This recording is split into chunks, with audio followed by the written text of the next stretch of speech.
नमस्कार दोस्तों, सबसे पहले आज हम लोग निफ्टी 50 की बात करेंगे। तो निफ्टी 50 में आज हम लोग को 200 पॉइंट से ऊपर का गिरावट देखने को मिला है और एक हम लोग को बीरिश कैंडल बहुत ही बड़ा सा इनगल्फिंग पैटर्न जैसा भी दिखा है, क्योंकि बोले थे यहाँ पे रेजिस्टेंस मिल सकता है 20 के मूविंग एवरेज पे। तो यहाँ इस पे हम लोग को रेजिस्टेंस दिखता है और बढ़िया सा हम लोग को इनगल्फिंग पैटर्न भी दिख रहा है। तो यहाँ से भी और भी गिरावट हम लोग को आने वाले दिनों में कुछ देखने को मिल सकता है और हो सकता है कि नियर टर्म में प्राइस 200 डेज के मूविंग एवरेज तक भी आ सकता है। ऐसे 16,900 के लेवल पे एक अच्छा सपोर्ट है, तो यहाँ पे आता है और सपोर्ट लेता है तो कुछ हम लोग बाई करने का भी सोचेंगे निफ्टी बीजीआई इंडेक्स, नहीं तो 200 डेज की मूविंग एवरेज पर भी आ सकता है, क्योंकि हम लोग जान रहे हैं यूएस फेड का डिसीजन भी मार्च में आने वाला है दोस्तों। इसी कारण से एफआईआईज बहुत ही ज़्यादा एशियन मार्केट से बिकवाली कर रहे हैं और वो सेफेस्ट मार्केट जैसे यूएस है वहाँ पे ज़्यादा वो पैसे लगाना चाहते हैं। और उसके बाद जब डिसीजन आ जाएगा उसके बाद वो ग्लोबली खासकर एशियन मार्केट या ग्रोइंग मार्केट्स में वो लोग ज़रूर आएंगे। तो मार्च के बाद से फिर से मार्केट में मोमेंटम दिखेगा, लेकिन मार्च तक सबड्यूड रह सकता है, थोड़ा मार्केट वोलेटाइल रह सकता है। लेकिन हम लोग उतना मार्केट का केयर नहीं करेंगे दोस्तों, और हम लोग को जहाँ भी स्टॉक्स या ईटीएफ में मौका मिलेगा वहाँ पे हम लोग बाई करेंगे और लंबे समय तक हम लोग बैठे रहेंगे तो अच्छा रिटर्न मिलेगा। ज़्यादा हड़बड़ाने से यहाँ पे रिटर्न आप लोग को नहीं मिलेगा। तो सबसे पहला स्टॉक जो हम लोग बात करेंगे दोस्तों वो है निफ्टी का सबसे बड़ा शेयर रिलायंस के बारे में। और रिलायंस में हम लोग को लगातार गिरावट का दौर देखने को मिल रहा था। पहले तो जो हम लोग मूविंग एवरेज यूज़ करते हैं उसके बारे में डिस्कशन कर लेते हैं। तो हम लोग 20 का मूविंग एवरेज यूज़ करते हैं जो कि आपको ब्लू लाइन शो कर रहा होगा, और दूसरा हम लोग 200 डेज़ का मूविंग एवरेज यूज़ करते हैं जो कि आपको पिंक लाइन शो कर रहा होगा। और तीसरा इंडिकेटर हम लोग लगाते हैं दोस्तों पिवट पॉइंट या पिवट लाइन भी बोलते हैं, जो कि आपको सपोर्ट या रेजिस्टेंस बताता है। अगर प्राइस अपवर्ड मूवमेंट करेगा तो प्राइस को रेजिस्टेंस देता है पिवट लाइन, अगर डाउनवर्ड मूवमेंट करेगा तो प्राइस को सपोर्ट देगा पिवट लाइन। तो रिलायंस में हम लोग बात कर रहे थे, और हम लोग कहाँ बाई करना पसंद करते हैं जब प्राइस 200 डेज़ के मूविंग एवरेज के करीब में या बेस्ट होता है 200 डेज़ का मूविंग एवरेज से नीचे चले, वैसे सिचुएशन में बाई कीजिएगा तो लंबा अप ट्रेंड ऊपर की तरफ कैप्चर कर सकते हैं। तो रिलायंस में भी हम लोग देख रहे थे प्राइस 200 डेज़ के मूविंग एवरेज से दूर जाता है और बहुत ही ज़्यादा बड़ा हम लोग को फॉल देखने को मिल रहा है, क्योंकि एफआईआईज का हम लोग को लगातार सेलिंग देखने को मिलता है। और यही लोकेशन होता है जब प्राइस 200 डेज़ की मूविंग एवरेज से दूर चले तो एफआईआईज डीआईआईज का सेलिंग आता है।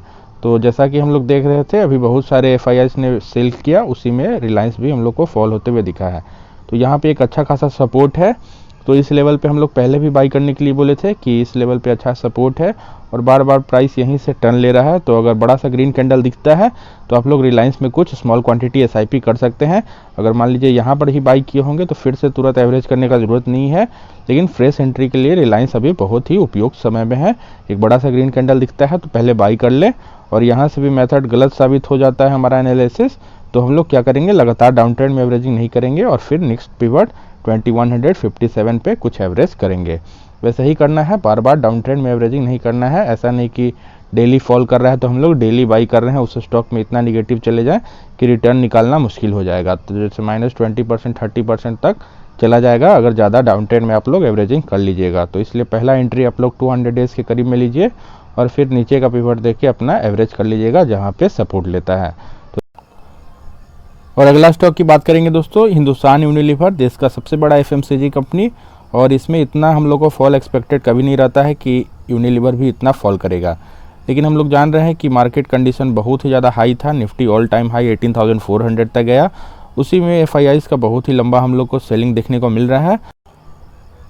और हम लोग को एफएमसीजी स्टॉक्स में खास करके बहुत ज़्यादा गिरावट देखने को मिल रहा है, जैसे हिंदुस्तान यूनिलीवर, टाटा कंज्यूमर, ये सब में भी हम लोग को गिरावट देखने को मिल रहा है, क्योंकि हाई इनपुट कॉस्ट से थोड़ा मार्जिन पे इफेक्ट हुआ था। इसी कारण से यूनिलीवर और बहुत सारे स्टॉक्स में हम लोग को गिरावट देखने को मिला। लेकिन उसका नतीजा हुआ कि बहुत सारे जो कंपनीज है एफएमसीजी कंपनीज ने प्राइस हाइक किया है, जैसे यूनिलीवर ने ही डिटर्जेंट्स और सोप पे भी अपना प्राइस बढ़ा दिया है। तो आने वाले क्वार्टर से हम लोग को नतीजे में भी असर दिखेगा। तो फिलहाल की बात करें तो प्राइस 200 डेज़ की मूविंग एवरेज से दूर चल रहा था यूनिलीवर में, और फिर हम लोग को लगातार गिरावट देखने को मिल रहा है। तो यही बात करते हैं कि डाउन ट्रेंड में ज़्यादा एवरेजिंग नहीं करना है। पहला एंट्री हम लोग 200 डेज़ की मूविंग एवरेज के करीब ले लेंगे। तो हिंदुस्तान यूनिलीवर में दोस्तों लगातार हम लोग को साइडवेज मोमेंटम दिख रहा है, और फिर इस पिवट पे अभी प्राइस है। तो यहाँ पे पिछले बार भी सपोर्ट लिया था, तो यहाँ भी सपोर्ट लेने का अपेक्षा रहेगा। अगर बड़ा सा ग्रीन कैंडल दिखता है तो कुछ क्वांटिटी बाई करें, स्मॉल क्वांटिटी ही बाई करना है, क्योंकि ट्रेंड अभी डाउन ट्रेंड ही है। तो अभी ज़्यादा क्वांटिटी हैवी बाई करने का ज़रूरत नहीं है। अगर ऊपर के प्राइस पे भी फंसे हुए हैं यूनिलीवर में तो कुछ यहाँ पे एवरेजिंग कर सकते हैं, क्योंकि अच्छा खासा सपोर्ट है और पिवट भी है। तो यूनिलीवर में आप लोग बाई करके चले, क्वालिटी स्टॉक है, लॉन्ग टर्म में वेल्थ बनाकर ही देगा। तो अगला स्टॉक की बात करेंगे दोस्तों, तो लॉरस लैब एक क्वालिटी एपीआई बनाने वाली कंपनी है, एक फार्मा स्टॉक है और इसमें भी हम लोग को मल्टी बैगर रिटर्न निकाल करके पास्ट में दिया है, लेकिन पिछले कुछ समय से हम लोग देख रहे हैं इसमें लगातार हम लोग को गिरावट देखने को मिल रहा है और 20 का मूविंग एवरेज भी नीचे की तरफ इंक्लाइंड है। तो यही बात करते हैं 200 डेज़ के मूविंग एवरेज से बहुत ही ज़्यादा ऊपर में खरीदारी जनरली आप लोग करने की कोशिश नहीं करें और उससे भी ज़्यादा कभी भी डाउन ट्रेंड में एवरेजिंग करने का कोशिश नहीं करें। और अगर बहुत ही स्मॉल क्वांटिटी में अगर एसआईपी करना है तो कर सकते हैं, लेकिन ज़्यादा क्वांटिटी आप लोग बाई ना करें। एसआईपी के माध्यम से थोड़ा बहुत बाई कर सकते हैं, लेकिन अभी ट्रेंड इसका डाउन ट्रेंड का है तो ब्रेकआउट का वेट करें, नहीं तो एसआईपी के माध्यम से इन्वेस्टमेंट कर सकते हैं लॉरस लैब में। अगला स्टॉक की बात करेंगे दोस्तों, सुमिटोमो केमिकल्स के बारे में। एक एग्रो केमिकल का कंपनी है, शानदार कंपनी है, जापानीज इसका पेरेंट कंपनी है। तो इसमें भी हम लोग एंट्री बनाने का सोच सकते हैं। Q3 का रिजल्ट बहुत ही अच्छा आया है। तो Q3 के रिजल्ट में सुमिटोमो केमिकल्स का प्रॉफिट करीब 64.23% से इंक्रीज हुआ है, तो बहुत ही अच्छा रिजल्ट आया है क्वार्टरली। और रेवेन्यू की बात करें तो रेवेन्यू भी पिछले साल की तुलना में इस साल इंक्रीज हुआ है और 26.08% से इंक्रीज होकर 707.18 करोड़ तक चला गया है। नेट प्रॉफिट की बात करें तो 64.23% इंक्रीज होकर के नेट प्रॉफिट करीब 88.93 करोड़ का रहा है इस क्वार्टर में, और पिछले साल बात करें तो 54.15 करोड़ का नेट प्रॉफिट रहा था। तो एग्रो केमिकल्स में हम लोग देख रहे हैं दोस्तों, नंबर 1 कंपनी आपका यूपीएल है, उसके बाद पीआई इंडस्ट्रीज है और सुमिटोमो केमिकल्स भी 3 नंबर पे आता है। तो प्राइस टू अर्निंग रेशियो की बात करें तो 47.68 के पी पे वर्क कर रहा है। और हम लोग रैलिस की बात करें तो आरजे का इसमें इन्वेस्टमेंट है, राकेश जुननवाला जी का, और टाटा का स्टॉक है। तो रैलिस भी एक क्वालिटी स्टॉक है, इसमें भी एंट्री बनाने का सोच सकते हैं, लेकिन क्वार्टरली रिजल्ट खराब आया था। तो एग्रो केमिकल्स में 2-3 स्टॉक बहुत ही अच्छे हैं, इनमें से एक आध स्टॉक आप लोग चूज कर सकते हैं। एक एग्रो केमिकल से चूज कर लें और एक स्पेशलिटी केमिकल से। ज़्यादा केमिकल स्टॉक में इन्वेस्टमेंट ना करें। और शेयर होल्डिंग पैटर्न की बात करें तो सुमिटोमो केमिकल्स में हम लोग को दिख रहा है प्रोमोटर्स के पास करीब 75% का होल्डिंग है, जो कि बहुत ही ज़्यादा है। एफआईआईज के पास बहुत ही कम होल्डिंग है, 1.36% का, और डीआईआईज ने करीब 6.17% का होल्डिंग ले रखा है। पब्लिक के पास 17.47% का होल्डिंग है। तो ओवरऑल हम लोग शेयर होल्डिंग की पैटर्न की बात करें तो प्रोमोटर्स हेविली इन्वेस्टेड हैं और एफआईआईज डीआईआईज का इन्वेस्टमेंट थोड़ा कम है। पब्लिक का होल्डिंग भी सब्सटेंशियल है। तो आज की हम लोग लास्ट स्टॉक की बात करें तो आईजीएल क्वालिटी स्टॉक है और एक सिटी गैस डिस्ट्रीब्यूशन का काम करता है, मेनली दिल्ली एनसीआर में। तो बहुत ही क्वालिटी और मल्टी बैगर रिटर्न हम लोग को निकाल करके पास्ट में दिया है। लेकिन फिलहाल की बात करें तो लास्ट 1 ईयर में हम लोग को लगातार गिरावट देखने को मिल रहा है आईजीएल।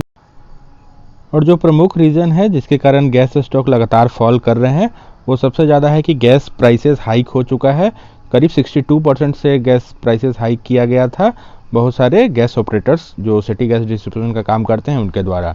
तो मार्जिन पे प्रेशर रह सकता है, इसके कारण थोड़ा निगेटिव सेंटीमेंट के कारण हम लोग को लगातार गिरावट का दौर देखने को मिल रहा है। और एफआईआईज ने भी बड़ा बिकवाली किया है, इससे भी हम लोग को लगातार गिरावट देखने को मिल रहा है।